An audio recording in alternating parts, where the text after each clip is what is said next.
علیکم قدرمنو لیدونکو ستړي مشئ د ریحان نیوز میډیا ته په خیر راغلی درنو کتونکو په دغه ویډیو کې راسره لیدلی شئ افغان چارواکي وایي افغانستان کې د طالبانو روانه جګړه د پاکستان جګړه ده او د پاکستان د کورنۍ چارو د وزیر تازه او نوې څرګندونې د افغانستان د حکومت یو مطبوعاتي مسؤل په افغانستان کې د وسلوالو طالبانو روانه جګړه په واقعیت کې د پاکستان جګړه وبلله د حکومت د رسنیو د مرکز مشر دوا خان مینافال رسنیو ته وویل پاکستان په دې ډول طالبان واکمنول غواړي د طالبانو روان جنگ بې له شکه د پاکستان په ملاتړ روان دی دوی د دې لپاره د طالبانو حمایت کوي چې طالبان واک ته ورسوي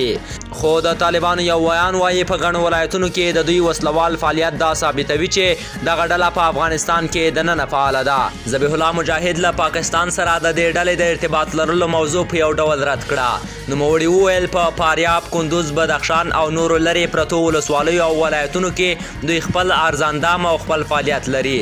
دا ټول د دې ښکارندویي کوي چې د اسلامي امارت تر شا ولس ولاړ دی نه دا د پاکستان کار دی نه د کوم بل بهرني جهاد په دې وروستیو کې له طالبانو د پاکستان د ملاتړ تورونه زیات شوي چې په سیاسي کړیو کې هم تاوده بحثونه راپارولي دي ویل کېږي طالبان په افغانستان کې د پاکستان نه اعلان شوې جګړه پر مخ بیایي تېره اونۍ د پاکستان د کورنۍ چارو وزیر شیخ رشید د پاکستان له جیو ټلویزیون سره په خبرو کې وویل د افغان طالبانو کورنۍ په پاکستان کې ډیره دي ټپیانې د درملنې لپاره پاکستان ته راوړل کیږي او مړي هم د ښخولو لپاره هلته وړل کیږي په دې اړه د افغانستان ورځپاڼه لیکي د پاکستان د کورنۍ چارو د وزیر وروستیو څرګندونو ته په اشارې کابل باید په دې اړه له اسلام آباد سره خبرې وکړي او یوې حل لارې ته ورسره ورسیږي د سرمقالې لیکوال وړاندې لیکي پاکستاني چارواکي اقرار کوي او وایي د طالبانو د ټپیانو په پاکستان کې درملنه کیږي نو له دې بل ښکاره ثبوت څه دی